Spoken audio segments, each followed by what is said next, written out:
మొత్తానికి కొంతమందికి వినిపించిన. వెంకటరమణ వినిపించిందా? నువ్వు మామూలు దొంగ కాదు, నువ్వు చిన్నగా చెప్పినా కూడా వినిపించేసుకున్నావు. రాంబాబు అన్న నీకు వినిపించిందా?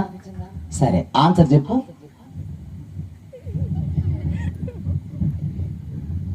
ఒకరేమో 1వ తరగతి, ఇంకోరేమో 2వ తరగతి. మీకు నేను టీచర్గా ఉండాలి అసలు. అమ్మ వెనకున్నవారు ఎవరైనా చెప్తారా? మొదటిదేమో సింహం, 2వదేమో చేప, 3వదేమో అగ్ని, 4వది ఎలాగా అంటే ఏలి ఆకలితో ఉన్నాడండి. ఏలి ఆకలితో ఉన్నప్పుడు రొట్టె ఎవరి చేత పంపించినాడు దేవుడు? పొయ్యి కాకికిస్తే అసలు ఉంటుందమ్మా రొట్టె?